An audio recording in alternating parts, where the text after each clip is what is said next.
చెన్నకేశవాలయము సోంపల్లి. చిత్తూరు జిల్లాలోని సోంపల్లి గ్రామాన వెలసిన 16వ శతాబ్దము క్రీస్తశక విజయనగర క్రీస్తశక ಎಷ್ಟನೇದು ಗೊತ್ತಿಲ್ಲ. విజయనగర ఆలయమే చెన్నకేశవాలయము. ఈ దేవాలయ నిర్మాణము మలి చోళుల కాలమందు జరిగినను. ಚೆನ್ನಾಗಿ ಓದಿದ್ನ ಫ್ರೆಂಡ್ಸ್. ನನಗೂ ತೆಲುಗು ಓದಕ್ಕೆ ಬರುತ್ತೆ, ಅಂದರೆ ಸಿಮಿಲರ್ ಟು ಕನ್ನಡ ಅಲ್ವಾ, ಅದಕ್ಕೆ. ಹಾಯ್ ಫ್ರೆಂಡ್ಸ್, ಈಗ ನಾನು ಎಲ್ಲಿದ್ದೀನಿ ಅಂತಂದರೆ ಆಂಧ್ರ ಪ್ರದೇಶದಲ್ಲಿರುವಂತಹ ಮದನಪಲ್ಲಿಯಲ್ಲಿರುವಂತಹ ಸೋಂಪಲ್ಲಿ ಚೆನ್ನಕೇಶವ ದೇವಸ್ಥಾನಕ್ಕೆ ಬಂದಿದ್ದೀನಿ. ಹೇಗಿದೆ ನೋಡೋರಂತೆ. ಇಲ್ಲೊಂದು ನೋಡ್ಬೋದು ಒಂದು ಪಿಲ್ಲರು, ಇದು 50 ಅಡಿ ಇದೆ. ನೋಡ್ಬೋದು ಇಲ್ಲಿ ಎಂಟ್ರ್ ಆಗಿದ ತಕ್ಷಣವೇ ಇಲ್ಲೊಂದು ಪಿಲ್ಲರ್ ಕಾಣುತ್ತೆ. ಪಿಲ್ಲರ್ ಅಲ್ಲ, ಇದು ಏಕಶಿಲೆಯ ದೀಪಸ್ತಂಭ.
ಒಳಗಡೆ ಹೋಗ್ಬೋದಾ?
ಇದು ನರಸಿಂಹಸ್ವಾಮಿ ನೋಡು, ಅದು ಭಕ್ತ ಪ್ರಹ್ಲಾದನ ಏನೋ ಬರ್ತದಲ್ಲ, ಇವನ್ನೇನಂತಾರೆ, ಹಿರಣ್ಯಕಶ್ಯಪನ ಹೊಟ್ಟೆ ಸೀಳಿ ಕರಳುಗಳನ್ನ ಕೊರಳಿಗೆ ಹಾಕ್ಕೊಳ್ತಾರಲ್ಲ ನರಸಿಂಹಸ್ವಾಮಿ.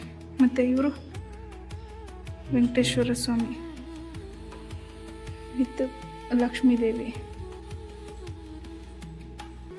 ಇದು ಮೀನ್ ಥರ ಇದೆಯಲ್ಲ, ಇದು ಏನಂತ, ಮತ್ಸ್ಯಾವತಾರ, ಕೂರ್ಮಾವತಾರ, ದಶಾವತಾರಗಳನ್ನ ಈ ಕಲ್ಲಿನ ಮೇಲೆ ಕೆತ್ತನೆ ಮಾಡಿರೋದು. ಇದು ಮತ್ಸ್ಯಾವತಾರ. ಕೆಳಗಡೆ ಕೃಷ್ಣ ಕೊಳವಿದೆ ನೋಡಿ, ಇದೆ ಇಲ್ಲಿ.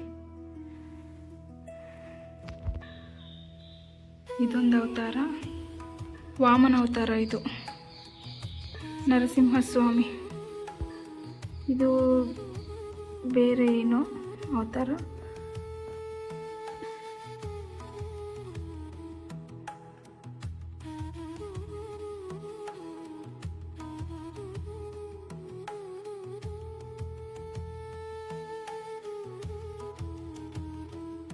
ಕಲಿಯುಗ ದೇವ ವೆಂಕಟರಮಣ ಗೋವಿಂದ ಗೋವಿಂದ.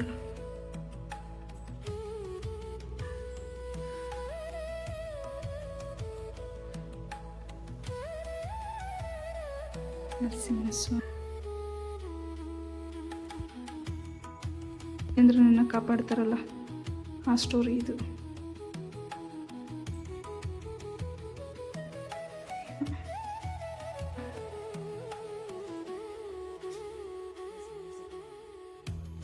ಇವರು ಅಷ್ಟೇ ವೆಂಕಟರಮಣ.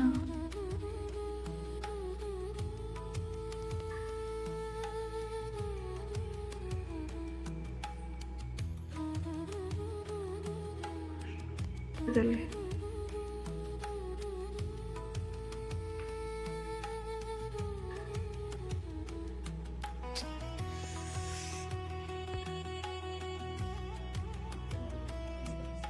ಗಾಯ್ಸ್ ಪೇಂಟಿಂಗು ಮಾಡ್ದಂಗಿದೆ, ಬಟ್ ಅದು ಹೋಗಿದೆ. 15-16ನೇ ಶತಮಾನದಲ್ವ, ಸೊ ಕ್ಲಾರಿಟಿ ಇಲ್ಲ. ಈ ಗ್ಯಾಪಲ್ಲಿ ಕೂಡ ಕೆತ್ತನೆ ಮಾಡಿದ್ದಾರೆ ನೋಡ್ತಿದ್ರೆ, ಗ್ಯಾಪಲ್ಲಿ ಕೂಡ ಕೆತ್ತನೆಗಳಿದ್ದಾವೆ. ಓವರಲ್ಲಾಗಿ ಈ ಥರ ಇದೆ ದೇವಸ್ಥಾನ.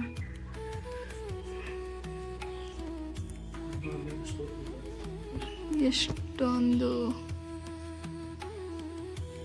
ಕೆತ್ತನೆ ಇದೆ ಅಂತ ಹೇಳಿ.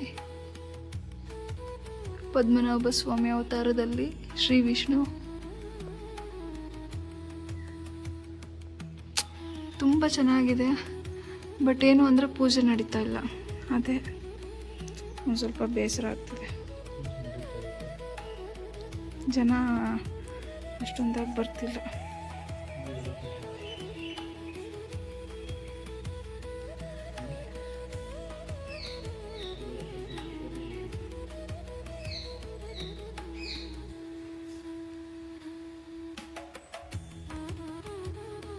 ಇಲ್ಲಿ ನೋಡ್ಬೋದು ಸವಾರಿ ಮಾಡ್ತಿರೋದು, ಆನೆ ಮೇಲೆ ಸವಾರಿ. ಇದು ಸೊಂಡಲು ನೋಡ್ಬೋದು, ಇದು ಸೊಂಡಲು.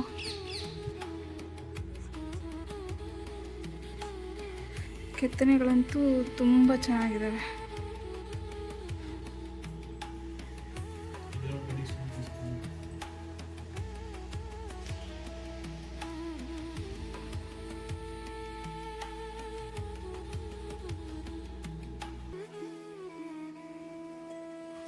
ನೋಡಿ ಇಲ್ಲೊಂಚೂರು ಪೇಂಟಿಂಗ್ಸ್ ಕಾಣಿಸಿದ್ದಾವೆ, ಬಟ್ ಸ್ವಲ್ಪ ಮೇಜರ್ 75% ಹಾಳಾಗಿದ್ದಾವೆ. ಚೆನ್ನಾಗಿದೆ, ಇದ್ದಿದ್ದರೆ ಚೆನ್ನಾಗೇ ಇರ್ತಿತ್ತು. ಇಲ್ಲಿ ನೋಡ್ಬೋದು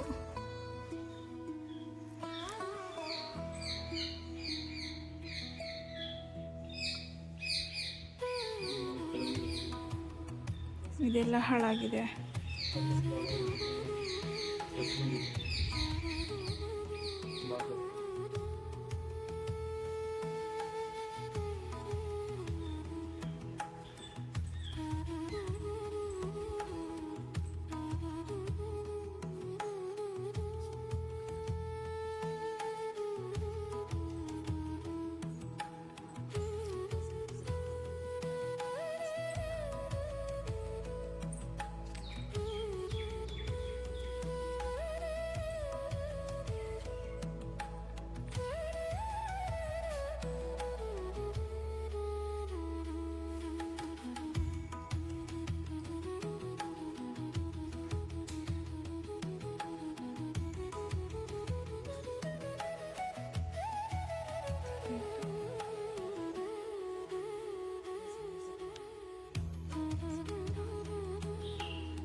ನೀವು ಇದ್ರಲ್ಲಿ ಕ್ಲಾರಿಟಿಯಾಗಿ ನೋಡ್ಬೋದು, ಒಂದು ಕೂದಲು ಎಳೆ ಕೂಡ ಎಷ್ಟು ಕ್ಲಾರಿಟಿ ಇದೆ ನೋಡಿ. ಇನ್ನೆಷ್ಟು ಚೆನ್ನಾಗಿ ಕೆತ್ತನೆ ಮಾಡಿದ್ದಾರೆ ಆ ಟೈಮಲ್ಲಿ. ಟೆಕ್ನಾಲಜಿ ಇಲ್ಲ ಅಂತಂದ್ರೂ ಬರೀ ಕೈಯಲ್ಲಿ ಕೆತ್ತಿರೋದಿಲ್ಲ.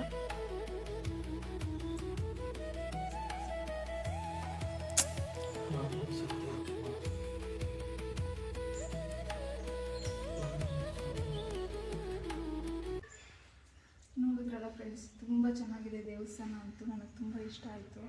ಬಟ್ ಇದು ಚೆನ್ನಕೇಶವ ಆಲಯ ಏನಿದೆ ಅದ್ರ ಸುತ್ತಮುತ್ತ ಇರುವಂತಹ ಇದು ಉಪಮಂದಿರಗಳು, ಆ ಮಂದಿರಗಳಲ್ಲಿ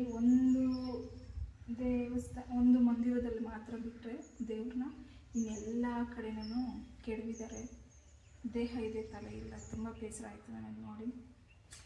ವಿಜಯನಗರ ಸಾಮ್ರಾಜ್ಯದ ಕಾಲದಲ್ಲಿ ಇದನ್ನು ಅಭಿವೃದ್ಧಿ ಮಾಡಿರೋದು, ಚೋಳರು ಕಟ್ಟಿರುವಂಥ ದೇವಸ್ಥಾನ ಇದು. ತುಂಬ ಅಂದರೆ ತುಂಬ ಚೆನ್ನಾಗಿದೆ. ಬಟ್ ಜನರ ಒಡನಾಟ ಕಡಿಮೆ ಇದೆ ಇಲ್ಲಿ. ಶುಕ್ರವಾರನೂ ಮತ್ತು ಶನಿವಾರ ಇಲ್ಲಿ ವಿಶೇಷ ಪೂಜೆ ಇರುತ್ತಂತೆ. ಜನ ಕಡಿಮೆ ಇದ್ದಾರೆ. ಎನಿ ಟೈಮ್ ಯಾವಾಗಲೂ ಮತ್ತು ಪ್ರತಿದಿನವೂ ಇಲ್ಲಿ ದೇವಸ್ಥಾನ ಓಪನ್ ಇರುತ್ತೆ. ಬಟ್ ಏನಪ್ಪ ಅಂತಂದರೆ ನೀಟಾಗಿ ಉಳಿಸ್ಕೊಂಡಿಲ್ಲ. ಅದು ತುಂಬ ಬೇಜಾರಾಗ್ತಿದೆ ಅಷ್ಟೆ. ಇಷ್ಟು ಚೆನ್ನಾಗಿದೆ ದೇವಸ್ಥಾನ, ಬಟ್ ಒಂದು ಸ್ವಲ್ಪ ಬೇಜಾರಾಗ್ತಿದೆ.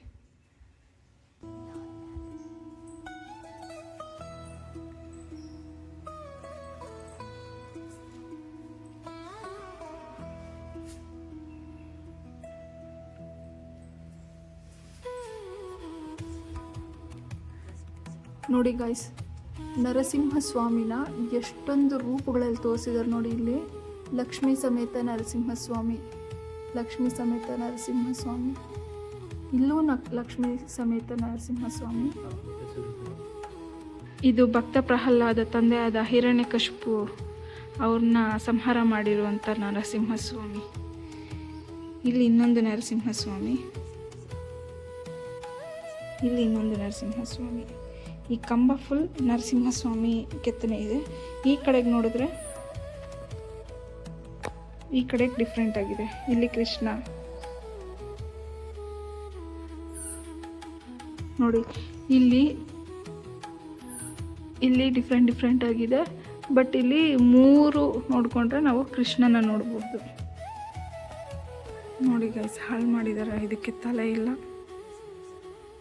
ಮುಟ್ಟಬಾರ್ದು. ಬಟ್ ವಿಡಿಯೋ ನಿಮ್ಗೆ ಗೊತ್ತಾಗಲಿ ಅಂತ ಹೇಳಿ ನಾನು ಮುಟ್ತಾಯಿದ್ದೆ.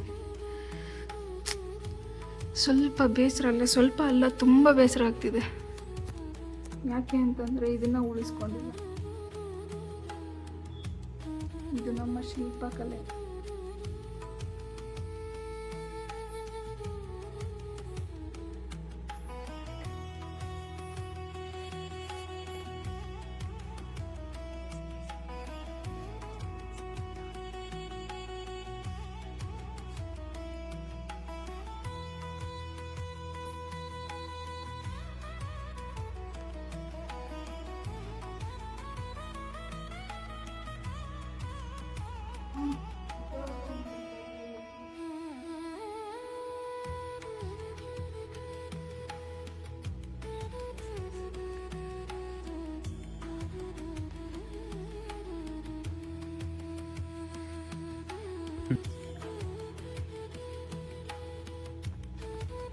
ಅದು ನೋಡಿದ್ರಲ್ವ ಫ್ರೆಂಡ್ಸ್, ನೀರು ಯಾವ ಕಡೆಗೆ ಇರುತ್ತೆ ಅದು ಆರಮರ್ಕಂತ ಆ ಕಡೆಗೆ ನೀರಿರುತ್ತಂತೆ. ಅಂದರೆ ನಮ್ಮ ಹಿಂದಿನ ಕಾಲದಲ್ಲಿ ನೀರು ಇರೋದನ್ನು ಗುರುತಿಸೋದಕ್ಕೋಸ್ಕರ ದೇವಸ್ಥಾನಗಳಲ್ಲಿ ಮತ್ತು ಕೆಲವು ಕಡೆ ಸ್ಪೆಷಲಾಗಿ ಇದು ನೀರಿನ ಸಿಂಬಲ್ ಯೂಸ್ ಮಾಡ್ತಾರೆ. ಈ ದಿಕ್ಕಲ್ಲಿ ನೀರಿದೆ ಅಂತ ಸೂಚನೆ ಇದೆ.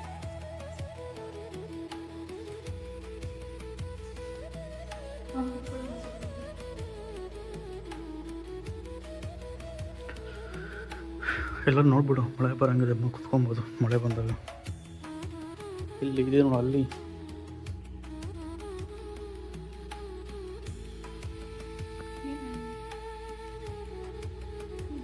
ಬಲ್ಲಿ ಏನಾದ್ರು ಇದ್ರೆ ಅದೇನೋ ಮುಟ್ಟಿದ್ರೆ ಏನೋ ಇದಾಗ್ತಾ ಅಂತಲ್ಲ, ಅದನ್ನ ಸವರಿದ್ರ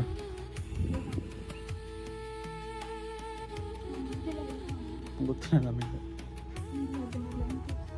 ಡಿಸೈನ್ಸ್ ಎಷ್ಟು ಚೆನ್ನಾಗಿ ಕಾಣಿಸ್ತಾ ಗೊತ್ತಾ ಫೋನಲ್ಲಿ ನೋಡು. ಅದಕ್ಕೂ ಪ್ರತಿಮೆ ನೋಡಿ ಚೆನ್ನಾಗಿ ಮಾಡಿದ್ರು ನೋಡು, ಸಿಮೆಂಟಲ್ಲಿ. ಇವಾಗ ಮಾಡೋಕೆ ಹೇಳ್ತಾರೆ ಇಷ್ಟೆಲ್ಲ.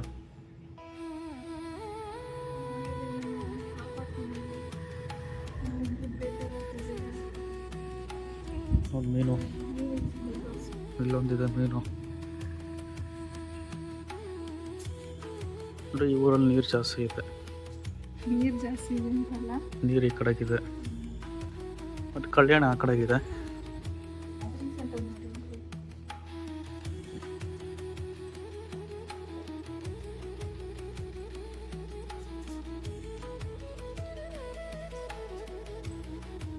ಬೀಗ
ಇವೆಲ್ಲ ಹೋಗೋಣ ಕಲ್ಲು.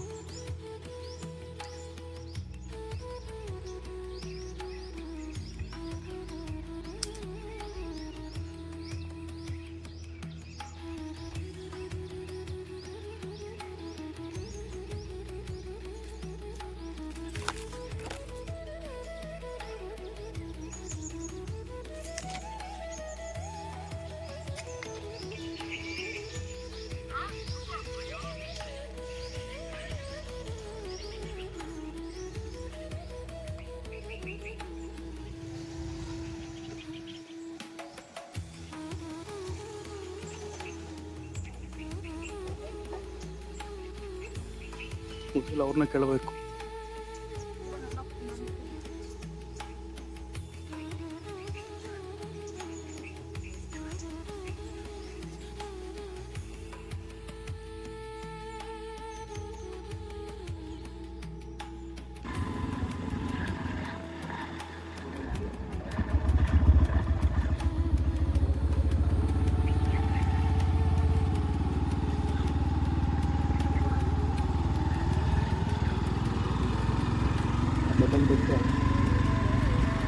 ಕ್ಲಾಸ್ ನಡೀಲಿ ಕ್ಲಾಸ್